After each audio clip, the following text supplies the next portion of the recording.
ঈদের পর হঠাৎ ফেসিবাদী দূষর হামলা ও উপজেলা জুড়ে অরাজকতা সৃষ্টিকারীদের সতর্ক করে 13 জুন শ্রীপুর উপজেলা গাজীপুর জেলা শ্রমিক দলের এক বিক্ষোভ মিছিলের আয়োজন করা হয়। শ্রীপুর উপজেলা ও শ্রীপুর পৌর শ্রমিক দলের সর্বস্তরের নেতাকর্মী এই বিক্ষোভ মিছিলে অংশগ্রহণ করে। এ সময় শ্রীপুর উপজেলা শ্রমিক দলের সাবেক সভাপতি ও সাধারণ সম্পাদক এবং গাজীপুর জেলা শ্রমিক দলের আহ্বায়ক কমিটির সদস্য, আসন্ন শ্রীপুর উপজেলা নির্বাচনের ভাইস চেয়ারম্যান পদপ্রার্থী ও মানবিক শ্রমিক দল নেতা শরীফুল ইসলাম সরকার এই বিক্ষোভ মিছিলের নেতৃত্ব দেন। মিছিল শেষে উড়াল সেতুর নিচে এক আলোচনা সভা আয়োজন করা হয়। এ সময় শরীফুল ইসলাম সরকার অরাজকতা সৃষ্টিকারী দূষরদের সতর্ক করে তিনি বলেন, আমাদের শ্রীপুর উপজেলা শ্রমিক দল এবং শ্রীপুর পৌর শ্রমিক দলের যৌথ উদ্যোগে আজকের এই প্রতিবাদ মিছিল করি।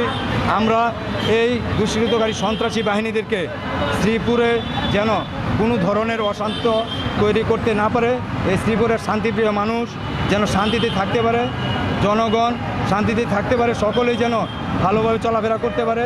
সেই জন্য আমরা এই সন্ত্রাসীদের প্রতিবাদে, এই সন্ত্রাসীরা যারা এখনও মাথা চারা দেওয়ার পায়তারা করছে, ওনারা যেন কোনোভাবেই এই শ্রীপুরে অশান্তি তৈরি করতে না পারে, তার প্রতিবাদে আমাদের আজকের এই প্রতিবাদ সমাবেশ।